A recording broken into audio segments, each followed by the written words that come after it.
Pessoal, então vamos lá. Respondendo aí, eu vou falar um pouquinho agora, um pouco mais da mastigação e a sua importância quando a gente está falando do processo de gestão. Eu quero que vocês ignorem um pouquinho mais essa parte aqui de baixo do desenho, que eu quero focar nessa parte aqui mais da boca, aqui o comecinho do esôfago, para a gente entender essa parte aqui da mastigação, tá certo? E o que vem um pouquinho logo em seguida dela. Ignorem isso aqui um pouquinho que eu já tinha deixado, mas já vocês vão entender por quê. Olhando aqui para cima, então, eu já comecei a citar até anatomicamente que existem os próprios dentes que são essenciais para a gente ter uma mastigação eficiente. E os dentes foram projetados, pessoal, da maneira muito bonita para que possa haver tanto a questão da trituração, como também a questão de cortar o alimento, né? A questão ali de amassar mais o alimento, de preparar ele. Então os dentes estão dispostos, tanto na arcada dentária superior como inferior, para que a mastigação, ou seja, a digestão mecânica,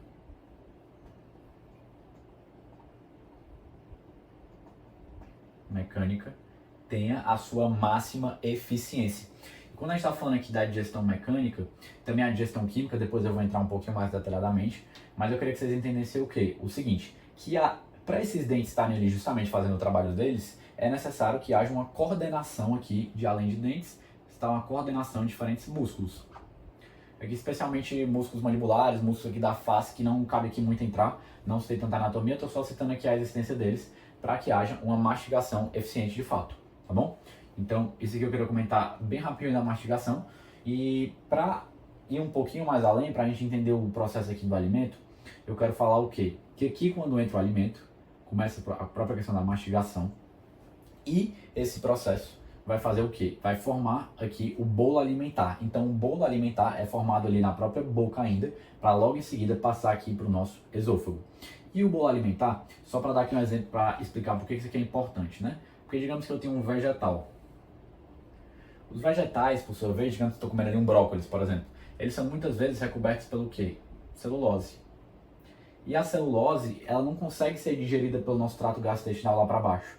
Mas, por meio de um processo de digestão mecânica, eu posso quebrar aquela camada mais superficial dos vegetais e ali expor os macro e micronutrientes, que são o que é importante pra gente, tá bom? Carboidratos, enfim, vitaminas que tem muitos nos vegetais, né, enfim. Então, esse aqui é a importância prática, um exemplo prático do porquê é importante uma mastigação. Porque a gente até mastiga, menino, mastiga, fala para as crianças, né? Quando a gente é criança também ouve muito, né? Mastiga mais. É justamente para isso, para que haja uma digestão mais adequada. Porque vamos pensar assim, se eu tenho aqui uma área de superfície desse brócolis inteiro, se eu começar a mastigar e quebrar ele, eu aumento a área de superfície, porque justamente ficam pedacinhos menores. E isso facilita, isso predispõe a uma melhor, justamente o quê? Uma melhor digestão. Até pela própria ação das enzimas aqui, porque as enzimas vão ter uma área de superfície maior para agir. Então isso que eu queria explicar. Após a mastigação, a gente vai ter o quê? Um outro processo que eu não vou entrar tanto, que é um processo até um tanto quanto complexo, e alongaria muita aula, mas seria o processo de deglutição. O que eu quero que vocês entendam é o seguinte, que a deglutição, ela tem uma fase ali mais da fase mais involuntária, que a gente chama, perdão, voluntária, para logo em seguida vir uma fase mais involuntária, tá? Então a gente mesmo sabe que para a gente engolir, para a gente deglutir, a gente tem que conscientemente fazer algo. Mas depois que o alimento já começa a se localizar aqui, né? Se fosse desenhar para vocês aqui, na região mais posterior aqui da faringe, né? Que no caso seria a orofaringe, já dá início a um processo um pouco mais involuntário. Isso aqui é uma coisa que eu queria explicar para vocês o seguinte, que esse processo involuntário, ele conta também, especialmente aqui a gente teria mais ou menos aqui no tronco cefálico, né? Digamos que seria aqui, o desenho não está tão fidedigno, então a gente teria o bulbo. O bulbo é, por sua vez, o centro da deglutição. Então aqui a gente teria fibras nervosas, né, aferentes, que levariam para o bulbo eferentes, e o bulbo levaria essas fibras eferentes para os músculos aqui dispostos, para que houvesse uma coordenação da deglutição. Que, apesar de ter um início, como eu falei, voluntário, também tem uma fase que é involuntária, certo? Então o bulbo atua especialmente nessa fase mais involuntária. E depois, aqui a gente teria, eu já até comentei com vocês, mas na parte de anatomia, então não vou ficar repetindo tanto, mas justamente a abertura aqui finalmente do esfíncter esofágico superior para adentrar no esôfago. E eu já vou conversar um pouquinho melhor do esôfago com vocês. Já quero adiantar o seguinte do esôfago, que aqueles terços que eu falei, né, superior, intermédio e inferior, o terço superior do esôfago, ou seja, esse terço daqui, ele é composto especialmente de músculo estriado. Se é estriado, esquelético, quer dizer justamente que está num controle mais consciente mesmo. E os dois terços aqui inferiores é músculo liso. Então a partir daqui já vai ser um movimento mais involuntário mesmo, tá? Então, eu só queria comentar aqui bem rapidinho da deglutição, para a gente entender que aqui da boca tem a mastigação, tudo bem?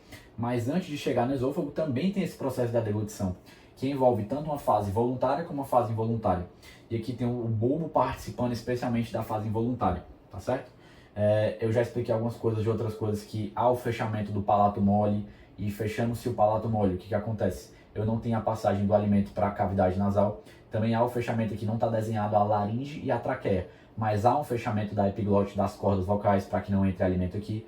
Tudo isso também está articulado nessa coisa que eu falei até que é bem complexa, que seria o processo da deglutição. Mas reforçando, eu não vou focar tanto aqui, tá? Queria só focar nisso, preparar esse aqui do esôfago para comentar um pouquinho depois melhor sobre ele. Então, só recapitulando, foca aqui a mastigação, não é isso? A mastigação é o processo de digestão mecânica que ocorre na boca graças à presença de dentes e músculos. E essa mastigação é muito importante para que eu aumente a área de superfície dos alimentos, especialmente alimentos como vegetais, por exemplo, que tem a celulose que não seja degradada pelas enzimas. E aumentando essa área de superfície, eu favoreço a digestão e, consequentemente, a absorção de mais macro e micronutrientes, beleza?